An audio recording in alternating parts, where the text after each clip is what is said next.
विवेक को पैदा करो, तुम्हारा जीवन बदल जाएगा। तुम नाहक में परेशान हो,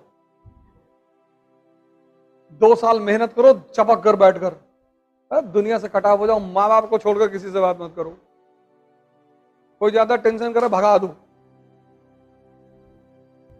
किसी के पीछे मत भागो, और किसी को फोन मत मिलाया करो जब तक वो तुमको ना मिलाए, चाहे लड़का हो चाहे लड़की। पढ़ते वक्त फोन स्विच ऑफ कर दो, और पढ़ने में डिस्टर्ब करो उसको घबरों में बुला के खूब पीटो पहले। हाँ, कोई बीमार है तुम्हारा रिश्तेदार, तुम्हें उसकी जरूरत है, चले जाओ उसकी मदद कर दो, ये सब मानवता है। मानवता मत छोड़ो, लेकिन बेवकूफियां मत करो। बड़े वाले फूफा आए नीचे बैठे हैं, 4 घंटे उनके साथ बैठे हो, नहीं तो नाराज हो जाए, नाराज भागोगे, जाओ अपने घर। यहां आके कौन बोला था बैठने के लिए?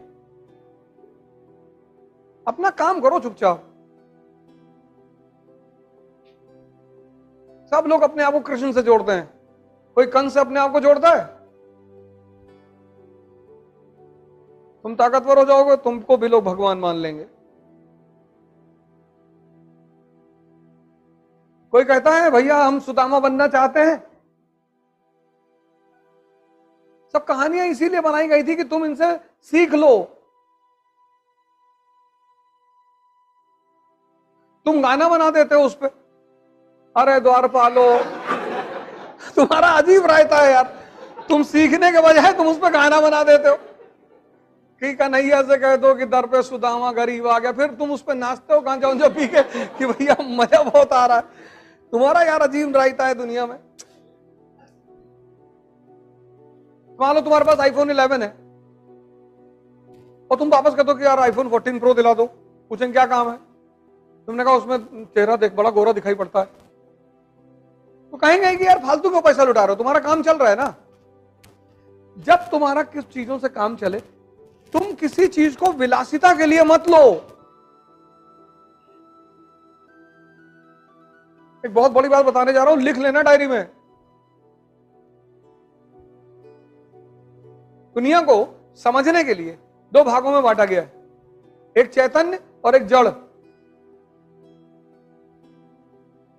चैतन्य, चैतन्य मतलब कॉन्शियस, और दूसरा जड़।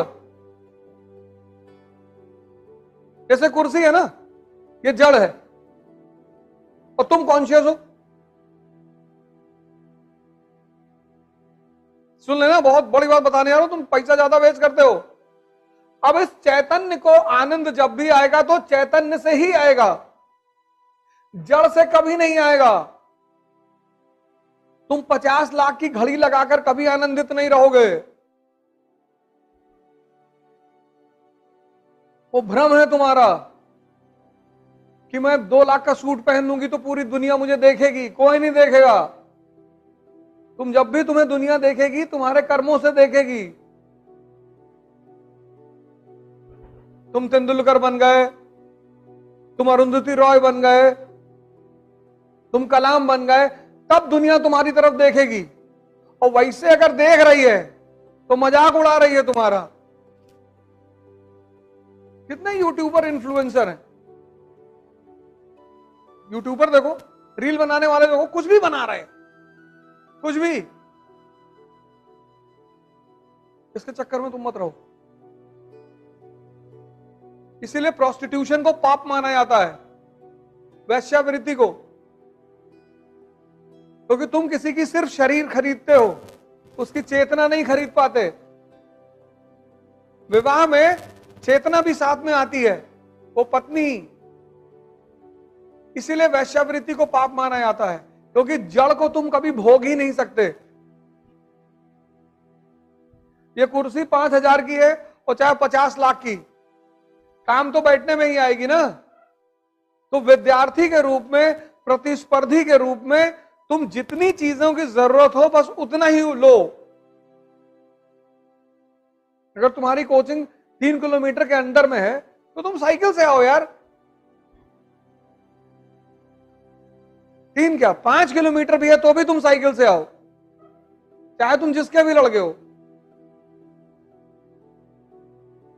तो 10 किलोमीटर की डेली साइकिलिंग हो जाएगी कि नहीं? तुम्हें अलग से एक्सरसाइज करने जाने की जरूरत ही नहीं है। और 3 किलोमीटर में है तो पैदल आओ, किताब उताब लिए पैदल लेके चले आ रहे, 6 किलोमीटर की वॉक हो गई।